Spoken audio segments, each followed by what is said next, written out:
روپے اقبال بھائی بامبے کی طرف سے تمام بچوں کو دیے جاتے ہیں. 200 روپے عارف بھائی دیوان کی طرف سے دعا والے بچوں کو دیے جاتے ہیں.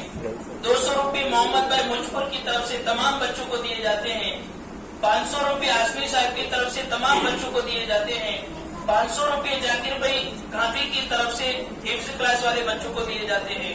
100 روپے یوسف بھائی ایون کی طرف سے دیے جاتے ہیں. 200 روپے ڈاکٹر امتیاز صاحب کی طرف سے. 50 روپے عمران بھائی زمزم کی طرف سے. 100 روپے عبد القادری بھائی سمی والوں کی طرف سے. 100 روپے اکرم بھائی کی طرف سے. 100 روپے مسلم بھائی کی طرف سے تمام بچوں کو. 500 روپے عرفان بھائی کانودر کی طرف سے تمام بچوں کو. 100 روپے فاروق بھائی کی طرف سے فری فائر کیمپ پر بچوں کو دیے جاتے ہیں.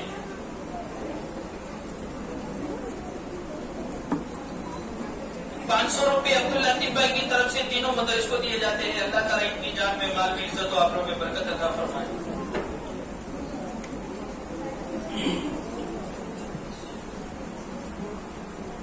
الحمد لله رب العالمين والصلاة والسلام على سيد الأنبياء والمرسلين وعلى آله وصحبه أجمعين. أما بعد قال الله تبارك وتعالى في القرآن المجيد والفرقان الحميد. أعوذ بالله من الشيطان الرجيم. بسم الله الرحمن الرحيم. ربنا تقبل منا إنك أنت السميع العليم.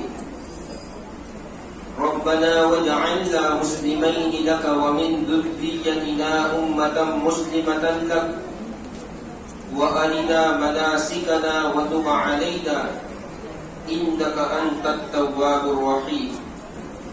صدق الله العظيم. وقد قال النبي صلى الله عليه وسلم طلب العلم فريضة على كل مسلم وفي رواية وفي كل مسلم أو ومسلمة أو كما قال عليه الصلاة والسلام. حضرات علماء کرام و مہمانان اعظام اور عزیز بچوں،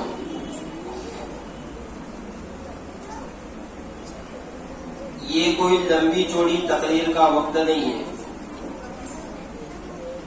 بلکہ چند باتیں جو قابل توجہ ہے ان کو بیان کرنا مقصود ہے. سب سے پہلے قابل مبارکباد ہی ہمارے نونہال بچے جنہوں نے اپنی اتنی سی چھوٹی عمر میں اپنی صلاحیتوں کا بہترین طریقے سے مظاہرہ فرمایا. ورنہ کہا جاتا ہے کہ 3 میم جو ہے یعنی 3 م جو ہے بہت خطرناک ہے. اس میں اچھوں کی ہوا اکھڑ جاتی ہے. ان میں سے کہا جاتا ہے ایک منبر، دوسرا مصلی اور تیسری جو چیز ہے وہ مائک. یہ 3 چیزیں ایسی ہیں اگر بغیر تیاری کے کسی آدمی کو دے دی جائے تو بسا اوقات اس کے لیے مشکلیں کھڑی ہو جاتی ہیں. لیکن ہم نے دیکھا کہ ہمارے ان نونہال اور معصوم بچوں نے بغیر کسی جھجک کے اور بغیر گھبرائے ہوئے اپنی صلاحیتوں کا اور اپنی معافی ضمیر کا عجیب طریقے سے مظاہرہ کیا. بہت قابل مبارکباد ہے یہ بچے. لیکن اس سے زیادہ قابل مبارکباد ہے ان بچوں کے اساتذہ، اس لیے کہ اصل محنت اور اصل کوشش انہی کی ہے کہ کئی دنوں پہلے انہوں نے یہ ترتیب بنائی ہوگی اور یہ نظام بنایا ہوگا کہ ہم کو اپنے مدرسے میں جلسہ کا انعقاد کرنا ہے اور اس میں اس بچے کو یہ کہنا ہے، اس بچے کو یہ بولنا ہے، اس بچے کو یہ پیش کرنا ہے. تو ان بچوں سے زیادہ جو قابل مبارکباد ہے ان کے اساتذہ. دیکھیے، بڑے بچوں کے مقابلے میں چھوٹے بچوں کو تعلیم دینا بہت مشکل ہے. بڑے طلبا جو بڑے مدرسوں کے اندر تعلیم حاصل کرتے ہیں، وہاں پر طریقہ اور ترتیب یہ ہوتی ہے کہ استاد صاحب آتے ہیں اور ان کے سامنے تقریر کہہ کر چلے جاتے ہیں۔ اب بچے چونکہ سمجھدار اور ہوشیار ہوتے ہیں، خود بچے تقریر کو اخذ کرتے ہیں، حاصل کرتے ہیں اور اس کے پیچھے خود محنت کرتے ہیں۔ لیکن ان مکتب کے بچوں کی حالت یہ ہے کہ ان کو پڑھانے کے لیے شروع سے محنت کرنے کی ضرورت پڑتی ہے۔ ایک مرتبہ ان کے سامنے کوئی جملہ کہہ دیا، کوئی شبد کہہ دیا اور انہوں نے حاصل کر دیا، ایسا نہیں، بلکہ مسلسل اس کے پیچھے جب چلتے رہتے ہیں، اس کے پیچھے پڑے رہتے ہیں، تب جا کر ہمارے یہ بچے تیار ہوتے ہیں۔ اللہ تعالیٰ ان اساتذہ کی محنت کو قبول فرمائے اور ان کے لیے ان بچوں کو ذریعہ آخرت بنائے۔ محترم بھائیوں اور بزرگوں، اللہ رب العزت نے کلام اللہ میں جہاں پر انبیاء علیہ السلام کا تذکرہ کیا ہے اور انبیاء علیہ السلام کے احوال کو اور ان کے حالتوں کو بیان کیا ہے، وہاں پر ایک خاص بات کی طرف اللہ رب العزت نے اپنے بندوں کو متوجہ کیا ہے، اور وہ خاص بات یہ ہے کہ ایک مسلمان کو اور ایک ایمان والے کو صرف اپنی فکر نہیں کرنی ہے، بلکہ اپنی اولاد کی، یہاں تک کہ اپنی آنے والے نسلوں کی بھی ایمان اور اسلام کی حفاظت کرنا ضروری اور واجب ہے۔ اگر کوئی انسان یہ سمجھے کہ میں تو ایمان والا ہوں، میں نماز پڑھتا ہوں، رمضان المبارک کا مہینہ جب آتا ہے تو میں روزہ رکھ لیتا ہوں، اللہ نے مجھے مال دیا ہے تو میں زکوٰۃ ادا کر دیتا ہوں، مجھے اگر وسعت ملتی ہے تو میں حج کر دیتا ہوں، میرے پاس اگر مال ہے تو میں اپنی ضرورت مندوں کو دے دیتا ہوں، یہ میرے لیے کافی ہے، تو یہ بہت بڑے دھوکے میں ہے۔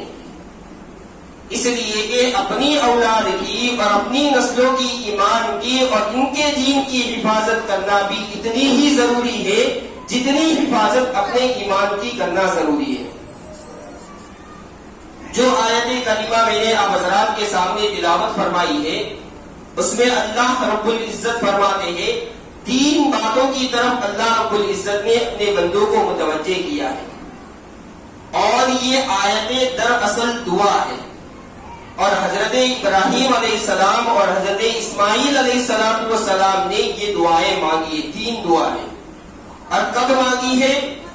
جب بیت اللہ کی تعمیر ہو چکی تھی اور بیت اللہ کو بنانے کے بعد جب وہ فارغ ہو چکے، تب جا کر اللہ رب العزت کی طرف متوجہ ہوئے اور انہوں نے یہ دعا مانگی ہے۔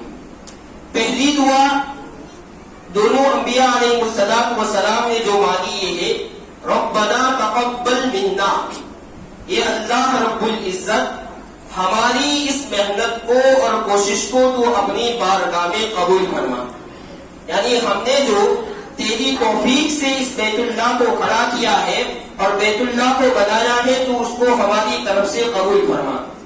اس سے اس بات کی طرف اللہ رب العزت نے بندوں کو متوجہ کیا کہ جب بھی کوئی مومن کوئی عمل کرے یا کوئی نیک کام کرے تو اس کام پر اس کو تکبر اور گھمنڈ نہ ہو، بلکہ اللہ رب العزت کی طرف متوجہ ہو کر یہ کہے کہ اللہ کو اپنی بارگاہ میں اس کو قبول فرما۔ نیک اعمال کر کے اور نیک عمل کر کے وہ متوجہ نہ ہو جائے میں نے نماز پڑھ لی اور اللہ کے بارگاہ میں یہ قبول ہی ہو جائے گی، ایسا نہیں، بلکہ اللہ رب العزت سے یہ امید کرتے ہوئے دعا بھی کرے کہ میرے جو ٹوٹے پھوٹے اعمال ہیں اللہ اپنی بارگاہ میں اپنی توفیق سے قبول فرما۔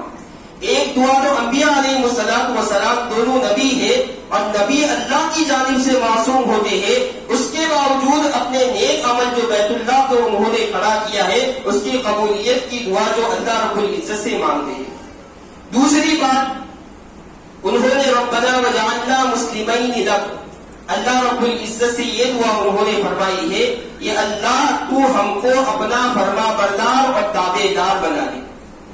ہم سب اچھی طرح سے جانتے ہیں کہ نبی سے زیادہ معصوم اور نبی سے زیادہ اللہ رب العزت کا فرما بردار کوئی ہو نہیں سکتا، پھر بھی بھی اس کے باوجود اپنے فرما برداری کی اور اپنے تابع داری کی اللہ رب العزت سے دعا مانگتے ہیں، اپنے لیے نہیں بلکہ امت کو سبق دینے کے لیے کہ اللہ رب العزت کے فرما بردار بننے کے لیے اللہ رب العزت سے دعا مانگی جائے۔ تیسری بات جس کی طرف توجہ دلانا مقصود ہے اور آج کے دن کی مناسبت سے یہ وہ دعا ہے، انہوں نے اللہ رب العزت سے تیسری دعا یہ کی، ربنا وجعلنا مسلمین لک ومن ذریتنا امۃ مسلمۃ لک۔ دو دعائیں انہوں نے اپنے لیے مانگی، اپنے عمل خیر کی اللہ سے کو اللہ کے دربار میں قبول کرانے کی، اور دوسری بات اپنے اللہ رب العزت سے فرما بردار ہونے کی، اور تیسری دعا جو انہوں نے مانگی ہے وہ اپنے امت کے لیے مانگی ہے، اپنے بعد آنے والے بندوں کے لیے مانگی۔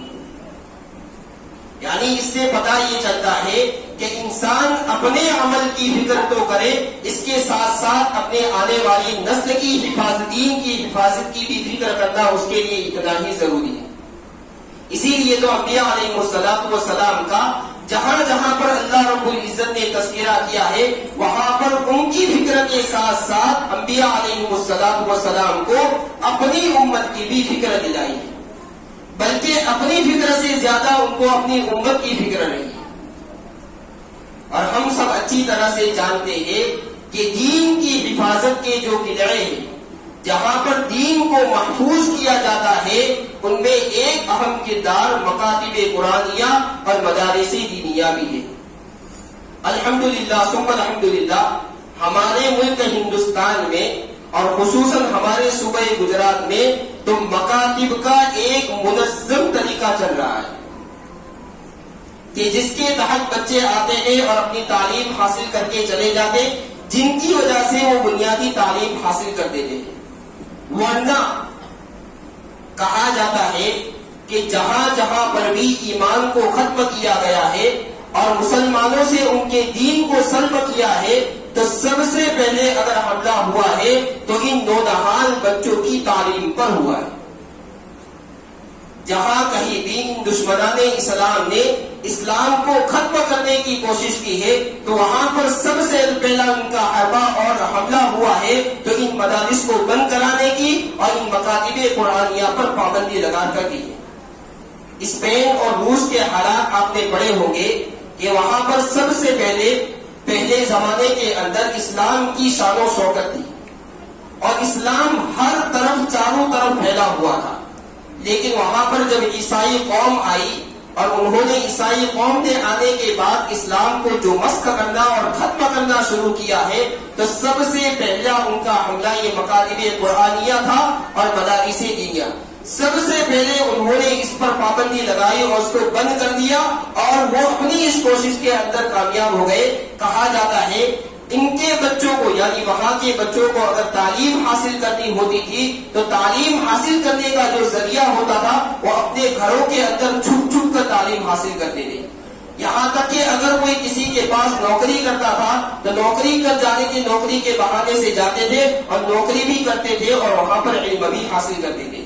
لیکن ہمارے اس ملک میں اور خصوصاً ہماری اسٹیٹ گجرات کے اندر تو آزادی ہے، جب چاہو جس طریقے سے چاہو جیسے چاہے اپنے بچے کو مدرسے کے اندر بھیج سکتے ہیں۔ لیکن محترم بزرگ اور دوستو، اپنے بچوں کو مدرسوں کے اندر بھیج دینا اور 2 گھنٹے ان کا استاد کے پاس سے تعلیم حاصل کر لینا یہ کافی نہیں، بلکہ والدین کی تربیت کا بھی اس میں بہت بڑا دخل ہے۔ بچے کو آپ نے صبح اٹھا کر بھیجا اور صبح منہ دھو کر ناشتہ کر کے اپنے استاد کے پاس آیا، استاد کے پاس وہ بچہ 2 گھنٹے رہتا ہے، بقیہ 22 گھنٹے وہ بچہ آپ کے پاس رہتا ہے۔ استاد اس کو لائن تو نہیں کر سکتا ہے، لیکن اس چیز جو مدرسے کے اندر سیکھ کر آیا ہے، مکتب کے اندر سیکھ کر آیا ہے، اس کو عملی زندگی کے اندر لانے کے لیے جو محنت کرنی پڑتی ہے وہ والدین کو کرنی پڑتی ہے۔ لیکن علم کی اہمیت اور دین کی اہمیت ہمارے دلوں سے نکلتی جا رہی اور ایجوکیشن کی اور دنیاوی تعلیم کی اہمیت ہمارے سامنے ہے، ہمارے دلوں کے اندر بس چکی ہے۔ کیوں؟ اس لیے کہ اس طرح فائدہ نقد ہے، اور دین کا فائدہ جو ہے وہ خدا ہے، یعنی آنکھیں بند کرنے کے بعد ملے گا، اور ایجوکیشن کا فائدہ ہمارے سامنے ہے۔ ایجوکیشن کی بہت ضرورت ہے، اس سے کبھی کسی نے روکا نہیں ہے، بلکہ تم کو اس لائن میں آگے بڑھنے کے لیے تمہاری لائن دوری کی جاتی ہے۔ لیکن مطلب یہ ہے، ہم اچھی طرح سے جانتے ہیں کہ دنیاوی تعلیم میں کے اندر بچہ جتنا وقت دیتا ہے، دینی تعلیم کے اندر اس کا اتنا وقت نہیں دیتا۔ 2 گھنٹے اگر اس کے دینی تعلیم میں لگتے ہیں تو 5 سے 7 گھنٹے اس کے جو ہے دنیاوی تعلیم میں لگتے ہیں، لیکن پھر بھی فکر کس کی ہے؟ دنیاوی تعلیم۔ جیسے ہی بچہ اپنے اسکول سے یا اسی طرح سے ٹیوشن وغیرہ جاتا ہے تو ٹیوشن سے آتا ہے تو ماں پوچھتی ہے یا باپ پوچھتا ہے کہ ٹیچر نے اور سسٹر نے کیا لیسن دیا۔ یہاں تک کہ کھانا کھانے کے بعد اور عشاء کے بعد فارغ ہونے کے بعد بچے سے پوچھتے ہیں تم نے اپنا لیسن کیا کہ نہیں کیا؟ اگر نہیں کیا ہے تو اس کو زبردستی کر کے مار جھوڑ کر کے بٹھاتے ہیں، اس کو لیسن کرواتے ہیں۔ یہ ہو گیا۔ اس کے بعد جب صبح اٹھ کر بچہ اسکول جانے لگتا ہے تو ماں جو ہے اس سے جاتے جاتے پوچھتی ہے کہ بیٹا لیسن تو کر لیا ہے نا؟ اتنی فکر۔ گھر میں داخل ہوا فوراً پوچھا کیا لیسن دیا؟ گھر میں بیٹھا ہے فارغ ہونے کے بعد لیسن کروانے زبردستی بٹھایا، اور جاتے جاتے بھی وہ فکر کر رہا ہے بیٹا تم نے لیسن کر لیا یا نہیں کر لیا۔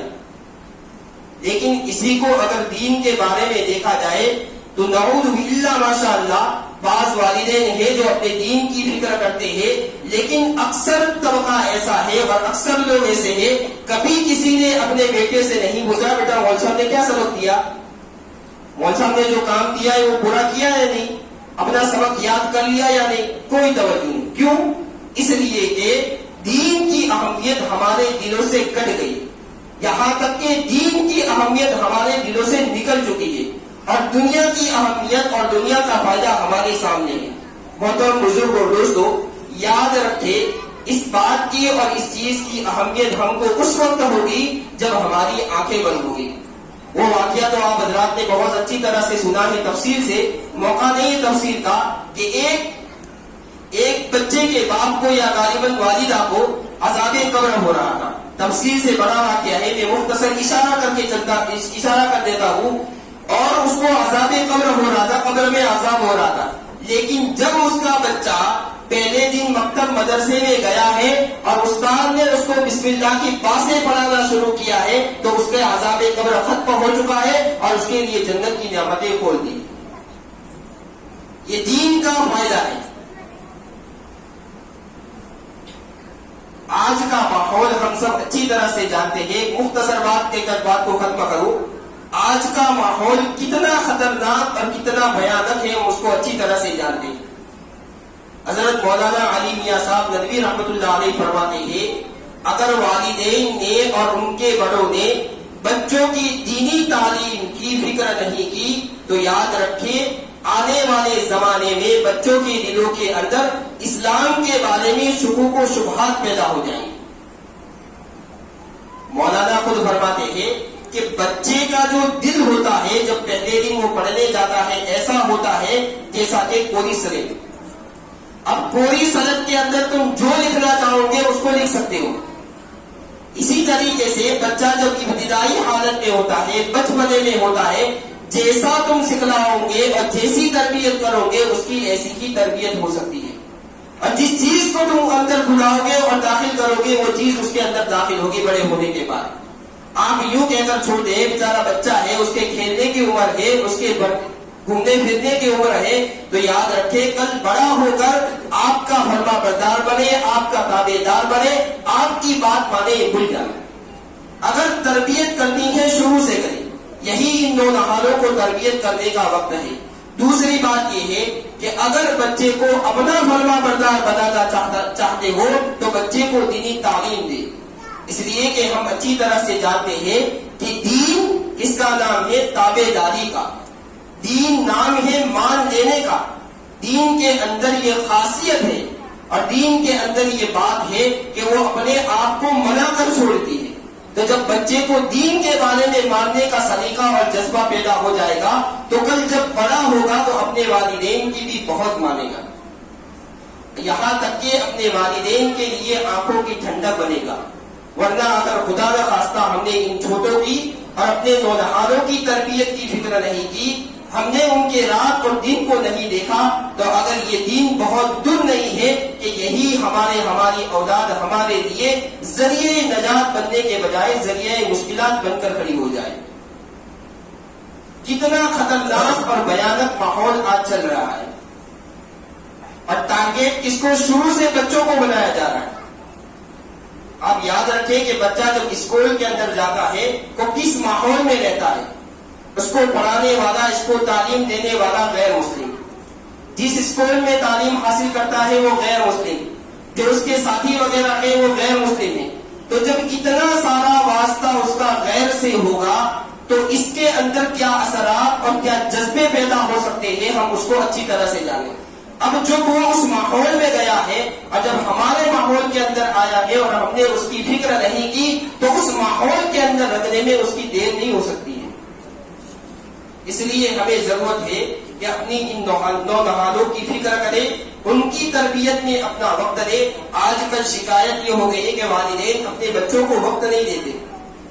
دوسری ضروریات پورا کرنے کے لیے ان کے پاس وقت اور اوقات ہے، لیکن اپنے بچوں کو دینے کے لیے ان کے پاس وقت نہیں. گھر پہ آئے، ضرورت پوری کی، کھانا کھایا، پھر بازار چلے گئے، لیکن اپنے بچوں کو بٹھا کر 5 منٹ پیار کی اور محبت کی بات نہیں کر سکتے. یاد رکھیں یہ 5 یا 10 منٹ اگر ان کے ساتھ پیار کے ساتھ آپ نے محبت کی اور ان کی تربیت میں لگایا تو یہی بچہ کل تمہارے بڑے اور بوڑھے ہو جانے کے بعد تمہاری آنکھوں کا تارا اور تمہاری آنکھوں کی ٹھنڈک بن سکتا ہے. اس لیے آخری بات یہ ہے کہ ہم یہ ارادہ کریں اور یہ عزم کریں کہ آئندہ ہم سے جو کوتاہی ہو چکی ہے وہ اللہ معاف کرے. آئندہ ہم یہ فکر کریں گے کہ ہمارے اولاد کی تربیت کریں گے اور ان کو دینی ماحول میں لانے کی کوشش کریں گے. اللہ رب العزت عمل کی توفیق عطا فرمائے. وآخر دعوانا الحمدللہ رب العالمین.